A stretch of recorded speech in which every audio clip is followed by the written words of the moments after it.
الحمد لله الذي خلق الإنسان وخلقه وعلمه من البيان ما لم يعلم وسبحان الذي لا يحصى امتنانه باللسان ولا بالقلم ونشهد أن لا إله إلا الله وحده لا شريك له ونشهد أن سيدنا ومولانا محمدا عبده ورسوله صلى الله عليه وسلم صلى الله عليه وسلم صلى الله عليه وسلم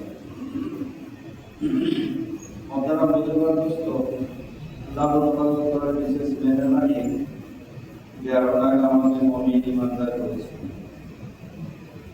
পৃথিবীতে মানুষের কাছে যত দৌলত আছে সব থেকে বড় দৌলত হচ্ছে ইমান, সহি ইমান পাওয়া। বুঝলেন, আমরা যেহেতু ইমান পেয়ে গেছি সেই জন্য এরকম ভাবে যদি থেকে যায়, এরকম ভাবে যদি পেয়েছি, যদি ইমান সম্বন্ধে না ভাবি তাহলে মুশকিল হবে।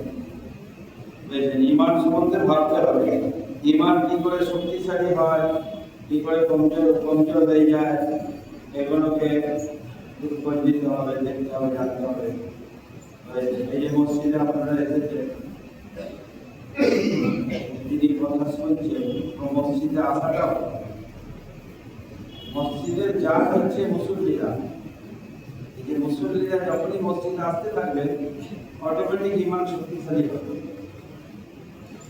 আর মসজিদে আসার কমে যদি যায়, আপনি জানতেন যে আপনার ইমান কমজোর হচ্ছে, ইমানের কাজ করার ক্ষমতাটা লো হয়ে যাচ্ছে, পারছে না। এবং তার সঙ্গে যিনি কথা মানে করার মধ্যে কথা, এটা আর একটা আলাদা জিনিস। এটা বাড়তি পাচ্ছেন মসজিদে আসার জন্য, আর এটাকে ইমান, এই কথা শোনাকে ইমানকে তরতাজা করে, ইমানকে শক্তিশালী। যেহেতু আমাদের কাছে আসল দৌলত হচ্ছে ইমান। ইমান যদি গোলমাল হয়ে যায়, বাকি কোনো জিনিসের হিসাবই হবে না। আর ইমানদারদের ইমান যদি সহি থাকে, তার আমাদের ত্রুটি থাকলে আল্লাহ তাআলাকে জিজ্ঞাসা করে। কিন্তু ইমানদার মুমিন ব্যক্তিরা একদিন জান্নাতে যাবে, এতে কোনো সন্দেহ নেই। সবথেকে ভয়ানক দিন হবে কিয়ামতের দিন। এবং কিয়ামতের আগে এবং কিয়ামতের পরে আল্লাহ তাআলা অত রাগান্বিত হবেন না। কিয়ামতের সময় আল্লাহ যে রাগান্বিত হবেন, এরকম কোনো সময়ই হবেন না। যার জন্য কোন নবী আল্লাহর সামনে কথা বলার ক্ষমতা রাখবে না। সমস্ত নবীরাই এর নাফসি করবে, ভয় পাবে। আপনার আমার তো অবস্থা কি? যদি একমাত্র সুপারিশ করার ক্ষমতা শেষ নবী পাক সাল্লাল্লাহু আলাইহি ওয়াসাল্লাম। বলা হয়েছে যে কিয়ামতের ময়দান যতদিন চলবে, মানে একটা দিন 50,000 বছর, সকলেই নাফসি করবে। আর সকলেই প্রচন্ড ভীতির মধ্যে থাকে। এত ভয় ভীতি যেটা কেউ কোনোদিন ভাবেনি, সেটা কিয়ামতের ময়দানে হবে। এমনকি নবীরা পর্যন্ত ভয় খাবে। যার জন্য নবীদের সমস্ত নবীদের নাফসি এত পেরেশানি থাকবে।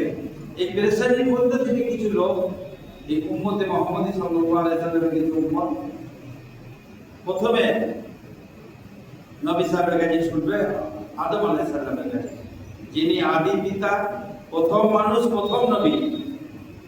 যখন এই পৃথিবীকে মানুষ রূপে, এই যে আমার একটা জীব এসেছি, এই জীবকে অর্থাৎ মানুষকে আল্লাহ তাআলা নিজের প্রতিনিধি করে পৃথিবীতে পাঠিয়েছিলেন।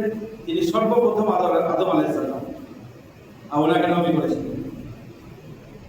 এবং সমস্ত লোক দিয়ে বলবে যে আপনি তো আদি পিতা, আপনি তো নবী হয়ে এসেছিলেন, আপনাকে এতটা সম্মান আল্লাহ তাআলা দিয়েছিলেন যে ফেরেশতারা আপনাকে সিজদা করেছেন, এত বড় সম্মানের অধিকারী। তো আপনি আমাদের জন্য সুপারিশ করেন। উনি বলবেন যে না, আমি সুপারিশ করতে পারবো না, আমি যে আমার কি হবে, যে আমি একটা কাজ ভুল করেছিলাম, একটা কাজ, তাও দুনিয়াতে না জান্নাতে। আল্লাহ তাআলা একটা গাছের কাছে যেতে নিষেধ করেছিল, গাছের কাছে যেতে নিষেধ করেছিল, খাওয়া দূরের কথা, আমি সেই ভুলটা করে ফেলেছিলাম। অতএব আমি আল্লাহর কাছে যেতে, এরকম করে প্রত্যেকটা নবীর কাছে যাবে এবং সমস্ত নবী ভয় করবে। একজন বিখ্যাত নবী ইব্রাহিম আলাইহিস সালাম, ওনাকে আল্লাহ তাআলা কত মর্যাদা দিয়েছিলেন, কাবা শরীফ তৈরি করেছেন আল্লাহ তাআলা, ওনাকে দিয়ে কাবা শরীফ তৈরি করা হয়েছে। ওনার কাছে যাবে, সব নবীর কাছে যাবে, সব নবীর কাছে ঘটনা লম্বা হয়ে যাবে বলে আমি একটু সংক্ষিপ্ত করে দিচ্ছি। ওনার কাছে যাবে যে আপনি, আপনাকে দিয়ে আল্লাহ তাআলা কাবা শরীফ তৈরি করেছিলেন নিজের ঘর দুনিয়াতে, আপনি আল্লাহর কাছে সুপারিশ করেন। বলছে না, আমার খুব ভয় হচ্ছে, আমি তিনটে কথা ভুল বলেছিলাম, তিনটে কথা আমার জিন্দেগিতে ভুল বলেছিলাম। তার মধ্যে একটা তো কোরআন শরীফে এসেছে, উনি আনা আলী আলীল বলেছিলেন যে আমি আলী। এই আলী শব্দের আরবিতে অনেক মানে। আপনার যদি টেনশন হয় আপনি আলী বলতে পারেন, আপনার যদি সর্দি করে আপনি আলী বলতে পারেন, আপনার হালকা একটু মন খারাপ করছে আপনি আলীর শব্দ বলতে পারেন। ওনাকে এক জায়গায় ডেকেছিল, উনি বললেন যে আমি অসুস্থ, আলীর মানে অসুস্থ বলতে পারেন। অসুস্থ, অসুস্থ তো একটা মানুষ অনেক রকমের হয়, এমন অসুস্থ যে ওটার ক্ষমতা নাই, আর একটা আমরা সব কাজ করছে তাও বলে যে বাবা আমার শরীর ঠিক নেই, বলে কি বলে না। ওই রকম তিনটে কথা উনি একটু ঘুরিয়ে বা একটু অন্য মতলব দিয়ে বলেছিলেন। তা উনি বলছেন যে আমি আল্লাহর কাছে এই মুহূর্তে আমার ক্ষমতা নেই, আমি ইয়া নাফসি করছি, আল্লাহ যদি আমাকে ওই তিনটে কথার জন্য পাকড়াও করেন, এই ভয় আমার হচ্ছে। তো নবীরা পর্যন্ত ভয় খাবেন, আর শুধু একমাত্র আল্লাহর নবীর কাছে যখন সমস্ত ওই দল ওই গ্রুপ যখন যাবে তখন মানে প্রেসারই থাকবে, এত প্রেসারই। তখন আল্লাহর নবীর কাছে যাবেন, আল্লাহর নবী উঠবে, উঠে দাঁড়াবেন, বলে হ্যাঁ হ্যাঁ হ্যাঁ সুপারিশ প্রয়োজন, যাতে হিসাব শুরু হয়ে যায়। তখন উনি আল্লাহর নবী শেষ নবী, উনি আল্লাহর কাছে গিয়ে সেজদায় করে যাবেন, আল্লাহ এবং সেজদায় কাঁদবেন, প্রচন্ড কাঁদবেন। আল্লাহ তাআলা বলবেন যে আপনি সেজদা করেন, আপনি কান্নাকাটি করলে আমি সহ্য করতে পারি না। আল্লাহ তখন নরম হবে। কিয়ামতের ময়দানে আল্লাহ তাআলা এমন হবে যে ওই রকম রাগ আল্লাহর না এই দুনিয়াতে কোনোদিন হয়েছে, আর না কিয়ামতের পরের ময়দানে হবে, পরের কোনো অনুষ্ঠানে হবে। সেই জন্য কিয়ামতের খুব ভয়ানক ময়দান, বুঝেছেন, খুব কঠিন ময়দান। কিয়ামতের ময়দানে যাতে ভয় না হয়, ভীতি না হয়, তার জন্য আপনাকে আমাকে একটা ছোট্ট কাজ, এই যে নামাজ পড়তে এসেছেন, এটা প্রতিদিন যে 5 ওয়াক্ত নামাজের গুরুত্ব দেওয়া, প্রতিদিন 5 ওয়াক্ত নামাজের যেরকম জুম্মার গুরুত্ব সেই রকম অন্য যে কোনো নামাজের একই গুরুত্ব, কিন্তু জুম্মা বাড়ির গুরুত্বটা আলাদা। কিন্তু নামাজে যে মূল যে দুই রাকাত নামাজ, আর আপনার মাগরিবের নামাজ, অন্য দিনের জোহরের নামাজ সব একই, কোনো রকমের আপনি কাউকে ছোট বড় করতে পারবেন না, প্রত্যেকটারই হিসাব একই ভাবে হবে। সেই জন্য নামাজের গুরুত্ব দেওয়া, বুঝলেন। যদি আমি নামাজের দায়িত্ব নিই, নামাজের গুরুত্ব বলতে নামাজ পড়া না, নামাজ কায়েম করা। কায়েম শব্দের মানে হচ্ছে দেখো, মানে ওর মধ্যে টাইম, সময়, শরীর, কাপড় সব আসবে, টোটাল জিনিসটা যখন একত্রিত হয়ে আপনি নামাজে দাঁড়াবেন তখন নামাজ কায়েম হবে। আপনি নামাজ পড়ছেন উজু করবেন, তো নামাজ কায়েম হলো না, ওই নামাজ পড়া হলো, কবুল হয়েছে কিনা হয়ে যাবে। বুঝলেন, নামাজ কায়েমের ব্যাপারটা হচ্ছে যে সমস্ত যে 13টা ফরজ আছে সেগুলোকে একদম সূক্ষ্ম হয়ে নজর রাখে। যদি এইরকম দায়িত্ব সহকারে কেউ 5 ওয়াক্ত নামাজের কোনো মুমিনার দায়িত্ব নেয়, তো আল্লাহ তাআলা বলেছেন অন্য জায়গায়, আল্লাহ নবীকে দিয়ে যে আমি তার দায়িত্ব নেব জান্নাতে প্রবেশ করব। বুঝলেন, এবং কিয়ামতের ময়দানে ভয় ভীতি কমে যাবে।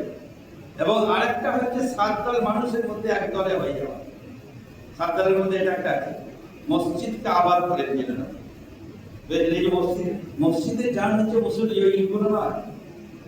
সেই জন্য প্রত্যেকটা মুসল্লির একটা জিনিসের খেয়াল রাখতে হবে, আমার জন্য যেন কোনো মুসল্লি কমে না যায়।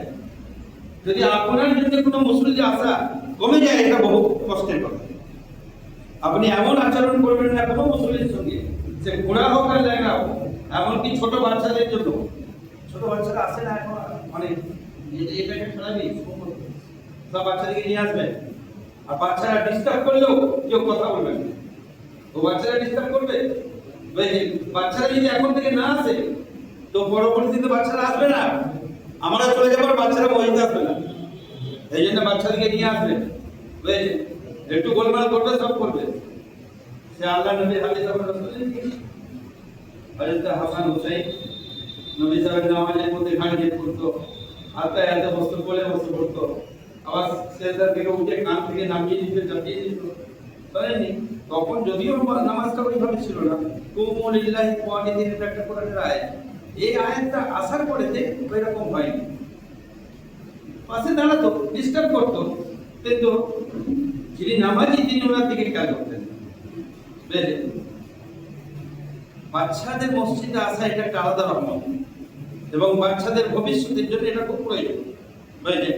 সেই জন্য আমার মনে হয় এটা এটা এখন সব জায়গাতেই চলছে, যে আপনার মন চাচ্ছে আপনি আপনার বাচ্চা কাঁদছেও আসার জন্য, আপনি নিয়ে আসছেন না যে কোন মুসল্লি আমাকে কি করবেন, এই মুসল্লিদের ভয়ে না, এরকম করবেন না।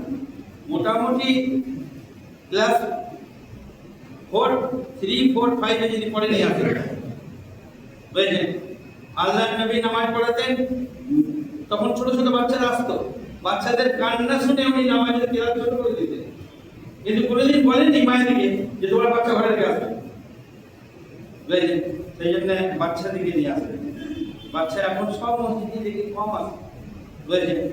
এটা আমাদের জন্য, এই মুসলিমদের জন্য ভালো না। বুঝলেন? আর বাচ্চা, যার বাচ্চা আছে সে জানে বাচ্চা কি করতে পারে, যার বাচ্চা আছে সে জানে বাচ্চা কি করতে পারে। তার সত্ত্বেও বাচ্চা আছে, রূপলোক হতে পারে, যেটিয়া লোক হতে পারে, তো তার কথা গ্রুপ ফেলতে পারে। আপনি আপনার বাচ্চাকে নিয়ে আসবেন এই নিয়তে যে আমার ইন্তেকালের পরে যেন এই বাচ্চা মসজিদ আসতে যাওয়া হবে। বুঝলেন? তো ওই বাচ্চা সব আপনি পেতে থাকবেন, এবং আপনি আপনার সন্তানকে দেখিয়ে দিয়ে গেলেন রাস্তা, যে মসজিদের রাস্তা 5 ভাগ, এটা খেয়াল করেন। বুঝলেন? আল্লাহ তাবারক তাআলা আপনাকে আমাকে যে নিয়ামত দিয়েছেন কাল কিয়ামতের দিনে, ওই রকম ভয়াবহ দিনে, দেখেন কিয়ামতের ময়দান খুব কঠিন।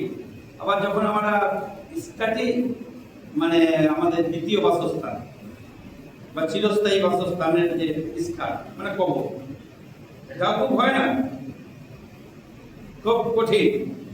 কিন্তু কিয়ামতের ময়দানটা একটা আলাদা। কিয়ামতের ময়দানে সমস্ত নবীরা ভয়ে ভয়ে ইয়ানাফসি করবে, অথচ কেউ আল্লাহর খলিল, কেউ আল্লাহর হাবিব। আর হযরত মুসা আলাইহিস সালাম তো কালিমুল্লাহ, উনি আল্লাহর সঙ্গে কথা বলতেন, আল্লাহর কথা উনি শুনতে পেতেন। আপনারা আমরা কেউ শুনতে পেয়েছি? উনি আল্লাহর কথা শুনতেন, এবং যার জন্য উনি আবার আল্লাহর কাছে একটা আবদার করেছিলেন, এবং জোরদার আবদার। উনি বললেন আলিনা আল্লাহ, হে আল্লাহ আপনি আমাকে দেখা দেন।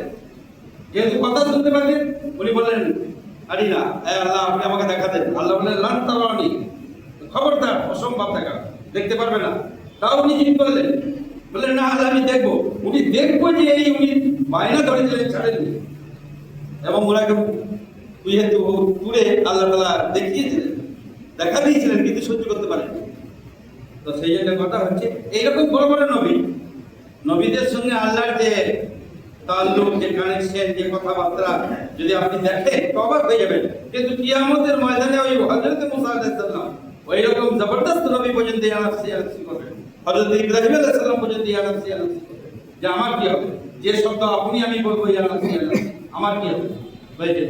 সেই জন্য খুব সহজ কাজ। আল্লাহ তাআলা কাউরির উপরে অনেক কিছু চাপিয়ে দেননি, পাহাড় চাপিয়ে দেননি, খুব সহজ। শুধু 24 ঘন্টায় মাত্র 50 মিনিট 5 ওয়াক্ত নামাজ আপনি যেখানে থাকেন সেখানে আদায় করার, মানে কায়েম করার, নামাজটাকে সহিভাবে শুদ্ধভাবে পড়ার স্বীকৃতি করে। তো আল্লাহ তাআলা আপনাকে আমাকে নামাজের বদৌলতে পাঠ করবেন। বলছেন একটা কথা, 44 হয়ে গেছে, এই এখানে যে সাপ্তাহিক প্রোগ্রামটা হয় না, ওটা এই মোল্লাপাড়া মসজিদে হচ্ছে, কি বলেন? বলছেন যে এখানে অনেক কিছু অসুবিধা হচ্ছে বলে ওরা ওখানে গেছে। আপাতত বাথরুম সব হয়ে গেলে তখন দেখবেন। বলছেন এখান থেকে যারা যেতে চান যাবেন, বা মন না চাইলেও যাবেন। বুঝেছেন? ওই সাপ্তাহিক যে দিনই কাজ, ওখানে গেলেও ইমান শক্তিশালী হয়, ইমান খোরাক পায়, ইমান মজবুত হয়। বুঝেছেন? তো আল্লাহ তাআলা আপনাকে আমাদের সকলকে বিশেষ করে ওই সাপ্তাহিক গাছের দিনে বা মাঠ কাজের দিনে আপনাকে আমাকে যাওয়ার প্রতিদান করুন। আর আখিরাতের সম্বন্ধে 5 ওয়াক্ত নামাজকে ধরে নিয়ে বাকি সব ভাবে থাকা, কাউকে ক্ষতি না করা, কাউকে না ঠকানো, কোনো রকমের গোলমাল না করে নিজের সৎভাবে থাকা, নিজের জন্যই ভাবা। আপনি নিজের জন্যই ভাবেন, কোনো গুণা হবে না। আপনি আপনার ছেলের জন্য, মেয়ের জন্য, স্ত্রীর জন্য ভাবেন, কোনো গুণা হবে না। খালি কাউকে ক্ষতি করবেন না। আর যদি হেল্প করতে পারেন কাউকে, কোনো মানুষের, আপনি বিশাল ব্যাপার। আল্লাহ তাআলা আপনাকে আমাকে অন্য কোনো মানুষের ক্ষতি থেকে